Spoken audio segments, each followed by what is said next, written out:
Hello friends, welcome to Suvaiyana Samayal. இன்னைக்கு நம்ம Suvaiyana Samayal சேனல்ல ரொம்பவே சுவையான ஆட்டு தலக்கறி கிரேவி எப்படி செய்யறதுன்னு பார்க்கலாம். வாங்க வீடியோக்குள்ள போகலாம். சுவையான சமையல் சேனலை நீங்க இன்னும் சப்ஸ்கிரைப் பண்ணலன்னா சப்ஸ்கிரைப் பட்டனை கிளிக் பண்ணி சப்ஸ்கிரைப் பண்ணிக்கோங்க. கூடவே பக்கத்துல வர பெல் ஐகானை கிளிக் பண்ணி ஆல் செலக்ட் பண்ணிக்கோங்க. இந்த சேனல்ல வர வீடியோஸை மிஸ் பண்ணாம பாருங்க. ஒரு குக்கர் எடுத்துக்கோங்க. குக்கர் சூடானதுக்கு அப்புறமா தேவையான அளவுக்கு எண்ணெய் சேர்த்துக்கோங்க. கூடவே ஒரு டேபிள் ஸ்பூன் நெய் சேர்த்துக்கோங்க.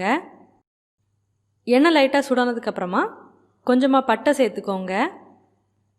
கூடவே 4 கிராம்பு சேர்த்துக்கோங்க. ஒரு அன்னாசி பூ சேர்த்துக்கோங்க. 3 ஏலக்காய் சேர்த்துக்கோங்க. ஒரு அரை டீஸ்பூன் சோம்பு சேர்த்துக்கோங்க. ஒரு பிரிஞ்சி இலை சேர்த்துக்கோங்க. ஒரு வாட்டி இதை நல்லா மிக்ஸ் பண்ணி விட்டுக்கோங்க. அடுத்ததாக ஒரு 4 வெங்காயம் கட் பண்ணி சேர்த்துக்கோங்க. கூடவே வெங்காயம் சீக்கிரமாக வதங்கிறதுக்கு தேவையான அளவுக்கு உப்பு சேர்த்துக்கோங்க. வெங்காயத்தை நல்லா செவக்க வதக்கி எடுத்துக்கோங்க.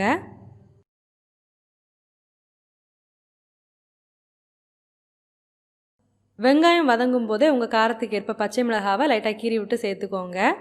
நான் இதில் 3 பச்சை மிளகாய் சேர்த்துருக்கேன். இதையும் சேர்த்து நல்லா வதக்கி விட்டுக்கோங்க.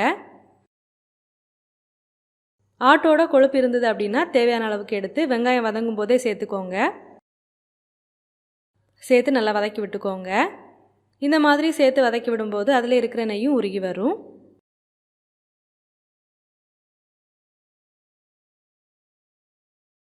இப்போ பார்த்தீங்கன்னா நெய் நல்லாவே உருகி வந்திருக்கு.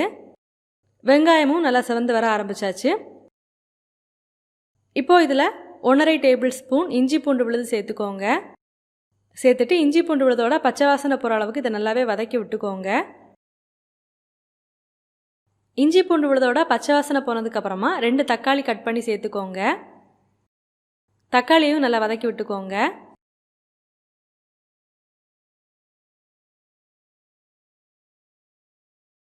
வெங்காயம் தக்காளி எல்லாமே நல்லா வதங்கி வந்தாச்சு. இப்போது இதில் கொஞ்சமாக கொத்தமல்லி இலை சேர்த்துக்கோங்க. கூடவே கொஞ்சமாக புதினாவும் சேர்த்துக்கோங்க. சேர்த்து நல்லா வதக்கி விட்டுக்கோங்க. இப்போ இதில் இதுக்கு தேவையான மசாலா எல்லாம் சேர்க்கலாம்.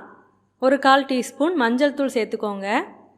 கூடவே உங்கள் காரத்துக்கு ஏற்ப மிளகாய்த்தூள் சேர்த்துக்கோங்க. நான் இதில் 1½ டீஸ்பூன் மிளகாய்த்தூள் சேர்த்துருக்கேன். அடுத்ததாக 1 டீஸ்பூன் தனியாத்தூள் சேர்த்துக்கோங்க. கூடவே ஒரு அரை டீஸ்பூன் கரம் மசாலா சேர்த்துக்கோங்க. இதெல்லாம் சேர்த்ததுக்கப்புறமா மசாலாவோட பச்சை வாசனை போகிற அளவுக்கு இதை நல்லாவே கலந்து விட்டுக்கோங்க. மசாலாவோட பச்சை வாசனை போனதுக்கப்புறமா ஒரு ஆட்டோட தலக்கறியை நல்லா க்ளீன் பண்ணி எடுத்துருக்கேன். இதில் சேர்க்கலாம். சேர்த்துட்டு இந்த மசாலாவோட சேர்த்து நல்லா கலந்து விட்டுக்கோங்க. வறுத்தரைச்ச ஆட்டு தலக்கறி குழம்பு எப்படி செய்கிறது அப்படிங்கிற வீடியோட லிங்க் டிஸ்கிரிப்ஷன் பாக்ஸில் கொடுக்குறேன். தேவைப்படுறவங்க செக் பண்ணி பார்த்துக்கோங்க. இதில் தேவையான அளவுக்கு உப்பு சேர்த்துக்கோங்க. சேர்த்து நல்லா கலந்து விட்டுக்கோங்க. இந்த ஆட்டு தலக்கறி தண்ணியை வெளிவிட்டு நல்லா குக் ஆகிற அளவுக்கு இதை நல்லாவே கலந்து விட்டுக்கோங்க. இப்போ பார்த்தீங்கன்னா ஆட்டு தலக்கறி தண்ணியை வெளிவிட்டு நல்லாவே குக் ஆக ஆரம்பிச்சிருக்கு. இது ஒரு வாட்டி நல்லா கலந்து விட்டுக்கோங்க. இப்போது இதில் ஆட்டோட மூளையும் சேர்த்து லைட்டாக கலந்து விட்டுக்கோங்க.